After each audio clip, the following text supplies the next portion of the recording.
Hello and welcome to the program. I'm Marcus Carlson. Today we're looking at a basic resource that's crucial for successful businesses. The problem is, though, that it's growing more and more scarce. Food and drinks giant PepsiCo even says it's among the top 10 global risks to business. I'm talking about water and the need for companies to have access to clean supplies. The world's foremost water experts gathered in Sweden's capital Stockholm this week to discuss the issues and the risks. The man in charge of the forum, known as World Water Week, is Jens Berggren, and we can cross to him now in Stockholm. Thanks very much indeed, Jens, for speaking to us. First of all, could you talk us through how business features on the agenda at World Water Week and what kind of role it plays? Well, business is very much on the agenda here at the World Water Week. We have several representatives from many different businesses, also from business associations. They have been having their own seminars where experts from finance, from different sectors of the economy join us. And then, of course, we have all the workshops and other events that are taking place. So we are seeing an increasing interest from business, and we have seen that over the past couple of years. So I think there's been a change, actually, where in the past maybe businesses saw water as more of a moral issue or something kind of CSR issue, whereas now it's featured much more prominently on their balance sheets. So I think that's a very positive development from our side. You say that this is increasingly an issue of balance sheet, but what kind of risk is water, or rather the lack of it, to global business? How does water security threaten the bottom line more specifically? Well, I would say both too much, too little and too dirty water are the issues, of course. The bottom line when it comes to water scarcity and also water quality, because those are intrinsically linked, is that without water you can't produce almost anything. I mean, water is the basis for all the products that we see around us. So without water, the businesses run out of one of their primary resources for their production. The other risk is, of course, the too much water, the disasters. Urban floods and floods in many areas can cause havoc to any kind of supply chains that they might have. And discussing this week with businesses, it seems like the more progressive businesses are actually starting to look very much into their internal use of water, but they feel that the knowledge about their supply sides and the supply chains that sort of provide them with both access to their customers and access to the resources they require, that information is lacking. What kind of industries are facing these problems? Is it across the board in terms of industries, or do you have specific examples? Well, the most clear examples are, of course, food industry. I mean, to produce food, you need a lot of water. And, of course, also fiber as well. The fuel industry, all the energy industry, because it's one thing that you need energy sort of sources, but you often also need water to cool, especially if you have a thermal power plant or if you're producing oil from tar sands. You need a lot of water. I think the amounts that I heard yesterday, that they use 11 times more water than they get out in produce afterwards. So the need for water in energy and also, of course, in mining. I'd say in mining maybe the issue is not so much with the water resource per se, but rather that mining and metallurgical industries are quite heavy polluters, or have at least been in the past. Heavy polluters, such words, it sort of brings forward a picture that business at this stage is more of a problem than it provides an opportunity for water management. Would you agree with that? That perhaps business these days, it's more of a hindrance than a help in preserving clean water supplies?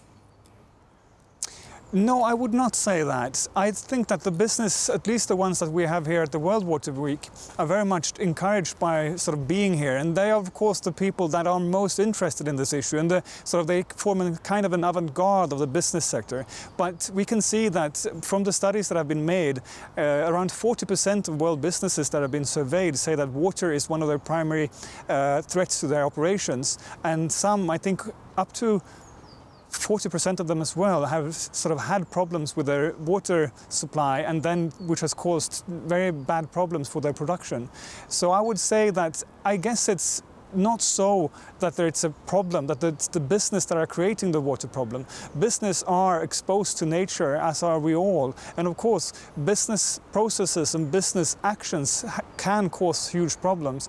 But I think that that tide is swinging now, and that business is trying to engage much more proactively with the water issues in our world. I think that's a very positive development. Now, big companies such as Nestle, PepsiCo and the brewer SAB Miller, they're among those who have a water management agenda and water management programs. But what about small and medium-sized businesses? What can they do at this stage? More specifically, what kind of steps can they do to ensure themselves against the risks? Well, of course, it's very hard for small businesses, and especially across the sector. I mean, it depends in which sector you are, where in the world they are, and what they are doing, so to say.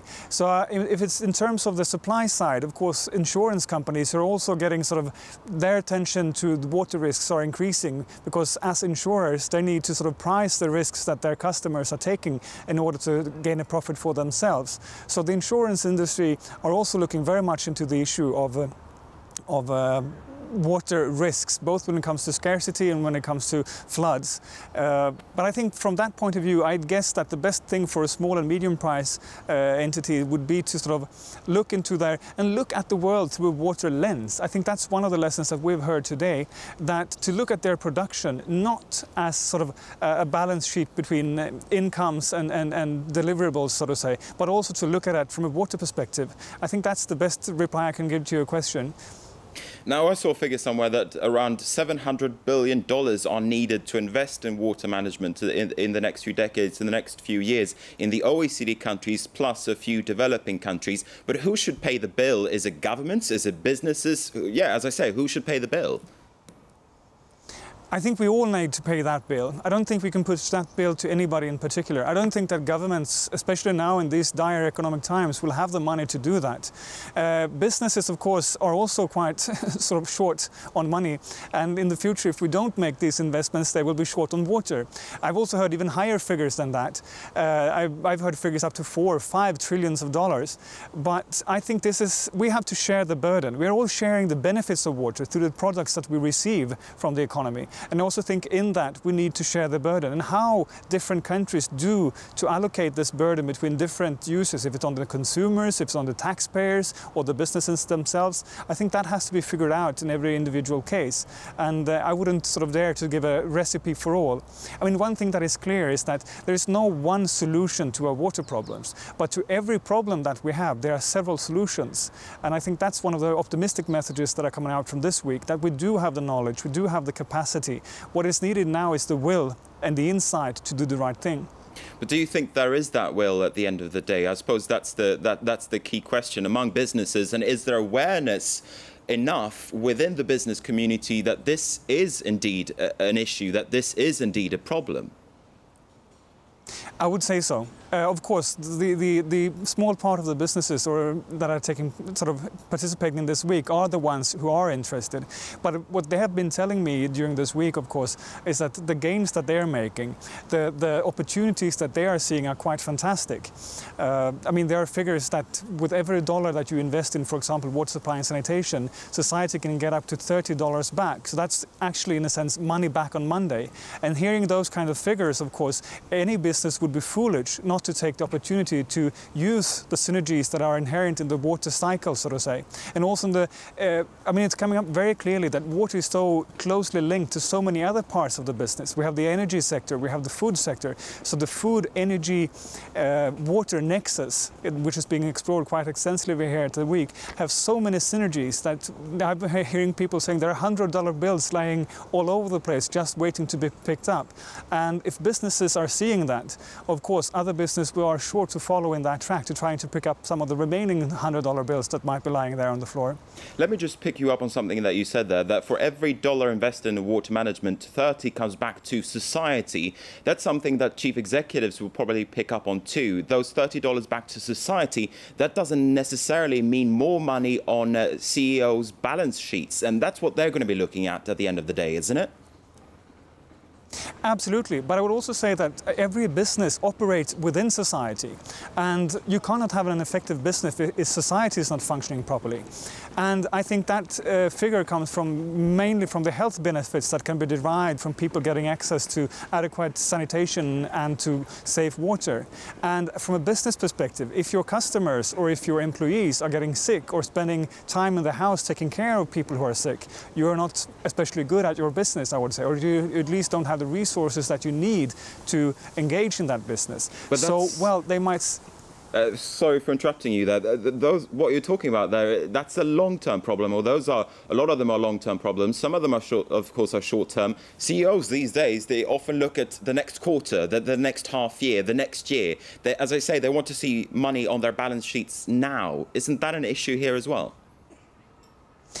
Well, yes, and I think that there are very many short-term gains that can be made. I mean, in making water more efficient within your business, and the linkages between water and energy, and also other parts of the sort of water to other parts of production, that is money on the table today. But I also think we shouldn't forget the long-term aspects of this, because for a business to be viable, it has to be sustainable. It's one thing that you can earn money today, but we have seen figures here this week showing how the people that actually engage in better water management in their companies perform far better, even over short periods of time. And if you sort of extrapolate that into the future and also looking back for a couple of more years, they are doing far, far better than the ones who have not been performing so much on the water management side.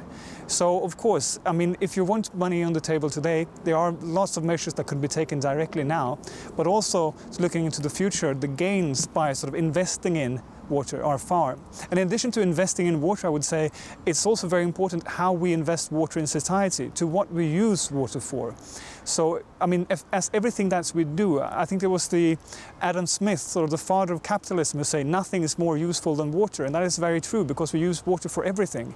But what sort of amount of water we allocate to the different parts of our society and what we use that water for is something that also needs to be discussed to far more detail. Right. I suspect that Adam Smith was right when he said that thing about water, and that is very important indeed. Thanks very much indeed, Jens Berggren, the director there of World Water Week going on there in Stockholm. And with that, we're going to wrap up the programme. Thanks for watching the business interview here on France 24, and stay with us.